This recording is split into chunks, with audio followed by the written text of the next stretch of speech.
Chers membres d'Église et chers amis, bonjour. Le verset le plus connu dans la Bible est assurément le verset 16 du chapitre 3 de l'Évangile de Jean. Car Dieu a tant aimé le monde qu'il a donné son Fils unique, afin que quiconque croit en lui ne périsse pas mais ait la vie éternelle. Des familles qui fréquentent régulièrement une église, nombreux sont ceux petits et grands capables de réciter ce verset par cœur. Cependant, qui pourrait faire de même avec le verset suivant ? Dieu, en effet, n'a pas envoyé son Fils dans le monde pour juger le monde, mais pour que par lui le monde soit sauvé.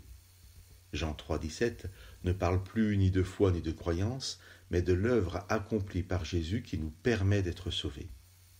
Prenons l'exemple d'une personne qui ferait volontairement du ski hors piste et qui se retrouverait prise sous une avalanche.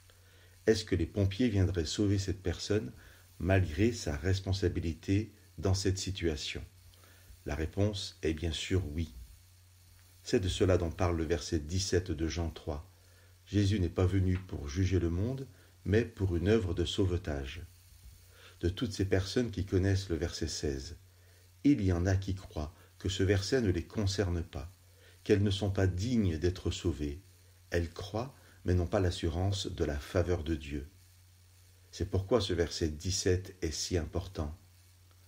Des pompiers viendront vous sauver de l'avalanche sans se soucier de savoir si vous le méritez. À combien plus forte raison Jésus vient pour sauver le monde indépendamment de ses mérites. Le jugement, parce qu'il y aura un jugement, n'est donc pas sur notre responsabilité ou notre culpabilité du départ, ce n'est pas le fait d'être sous l'avalanche. Le jugement nous est expliqué au verset suivant, le 18. Il sera de savoir si nous avons tendu la main ou non à celui qui était venu nous sauver. Il est écrit, « Celui qui met sa foi en Jésus-Christ n'est pas jugé, mais celui qui ne croit pas est déjà jugé, car il n'a pas mis sa foi dans le Fils de Dieu. » Chers amis, acceptons la main qui nous est tendue et qui nous ramène à la lumière. Acceptons le salut offert gratuitement par Jésus-Christ. Que Dieu vous bénisse.